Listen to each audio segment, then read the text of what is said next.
Halo para solusioner, kita ketemu lagi dalam acara sharing session dari kami, Solusi Indonesia, Fundamental Warehouse Management. Kita sudah masuk di part yang ketiga. Kalau teman-teman belum lihat part satu dan part 2-nya bisa langsung lihat di channel kami, @solusindo SBY. Oke, di part ketiga ini kita akan bahas tentang proses pertama dari aktivitas gudang, yaitu di proses receiving. Nah, sebelum melakukan proses receiving, itu biasanya saya itu akan melakukan persiapan dulu. Saya menyebutnya proses pre-receive. Jadi di sini ada proses pre-receive ya.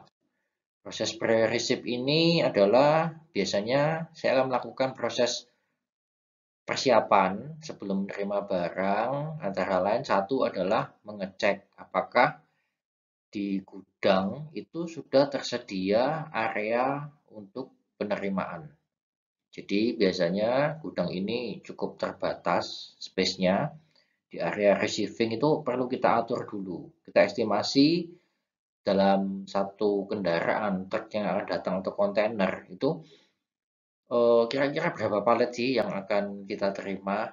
Nah, kita cek apakah di tempat area penerimaan tersebut sudah cukup. Nah, yang kedua yang saya terlupa adalah biasanya adalah palet. Palet ini cukup menjadi hal yang krusial di gudang saat barang rame biasanya itu jumlah paletnya terbatas. Nah, dua hal ini yang biasanya dipersiapkan, di samping kita mempersiapkan juga mesti membaca data-data dari kalau kita sudah dapat packing listnya, biasanya kalau impor kita sudah punya packing listnya, kita bisa cek, kita bisa summary-kan dulu, kita bisa lakukan rekap apapun itu untuk membantu mempercepat proses penerimaan. Nah, ini berbicara tentang palet, ini ada standar ukuran palet yang digunakan di internasional. Nah, saya biasanya suka main di antara ini, memang betul, atau di sini juga kadang dipakai. Dua ukuran ini sering saya gunakan, normalnya. Setelah kendaraannya datang, kita akan melakukan proses penerimaan. Ya, jadi di inbound kita mulai dengan proses penerimaan barang masuk. Biasanya kita lakukan pencocokan dokumen, surat jalannya apakah sudah benar, ditujukan kepada tempat kita. Jadi kadang-kadang ada supir itu yang salah masuk, sudah parkir, ternyata bukan punya kita. Kemudian tadi yang saya sebut packing list misalkan itu bisa kita pelajari dulu tadi sebelumnya. Kemudian kita lakukan pengecekan jenis dan jumlahnya, spesifikasinya seperti apa, apakah sudah sesuai yang diminta, warna, ukuran, kemudian karakteristik barang lain yang diperlukan.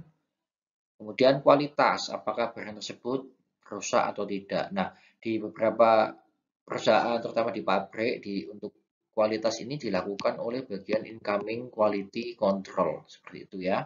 Tapi jika tidak ada incoming QC-nya, kita dapat melakukannya secara manual sendiri oleh petugas gudang, jaga gudang, seperti itu. Nah, kemudian juga biasanya saya lakukan dokumentasi.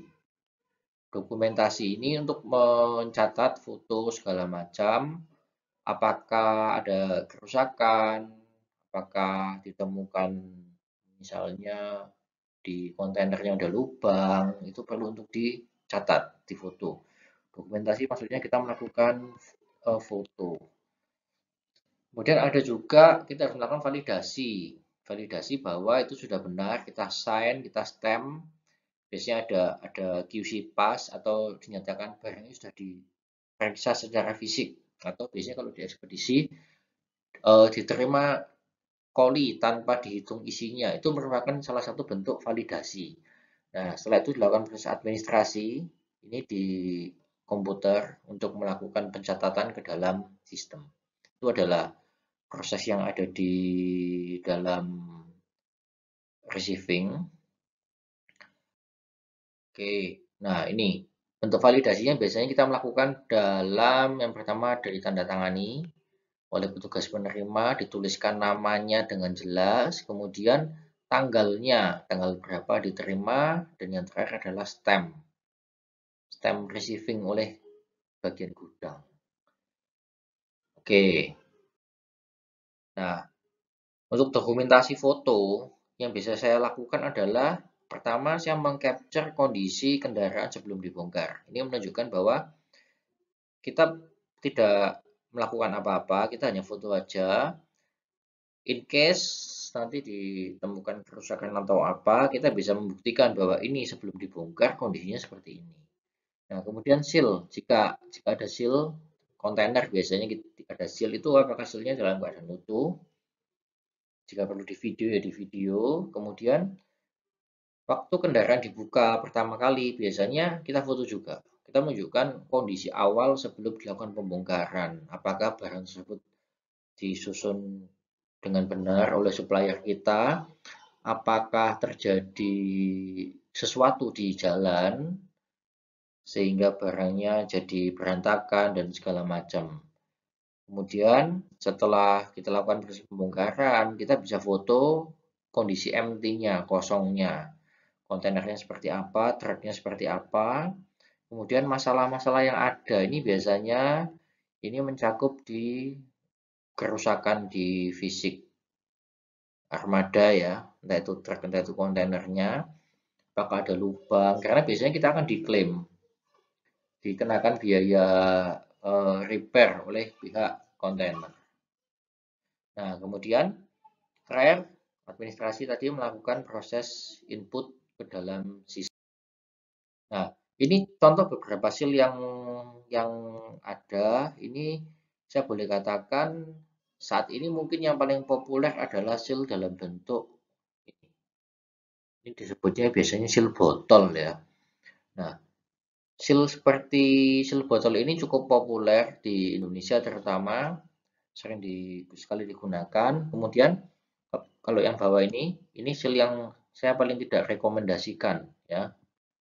Ini adalah seal plat yang gampang dicopot. Jadi biasanya saya sering kena itu di bagian sini nih. Nah, ini sering sering lepas di sini. Kemudian ini seal plat tapi dari plastik. Ini juga saya kurang rekomen juga, sebaiknya tidak digunakan. Dan ini seal, saya nyebutnya seal kawat atau seal sling ya. Jadi dimasukkan diikat ini cukup oke juga sih. Tapi yang paling saya prefer adalah this one. Oke, nah di era sekarang kita sudah menggunakan seal yang dilengkapi dengan GPS ini. Ini bisa kita tracking, seal ada aplikasi yang kita bisa lihat di mana-mana sesuai dengan fiturnya dari providernya seal. Kita bisa tahu posisinya di mana. Kemudian untuk membukanya pun perlu semacam kunci khusus atau menggunakan password atau menggunakan apa tergantung teknologi yang digunakan oleh provider seal tersebut.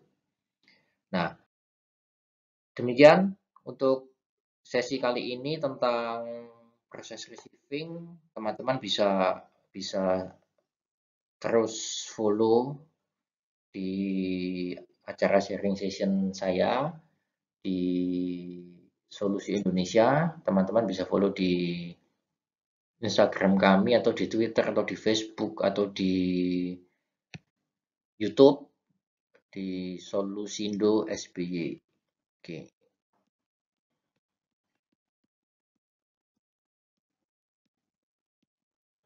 Oke, jangan lupa untuk teman-teman yang mau bertanya bisa komen di bawah, nanti coba akan saya reply.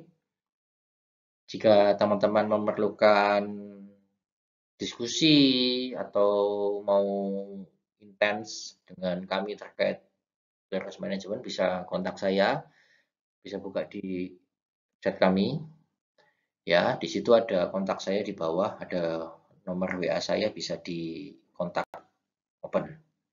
Oke, teman-teman semuanya terima kasih atas perhatiannya. Sampai ketemu di part selanjutnya. Salam sukses selalu.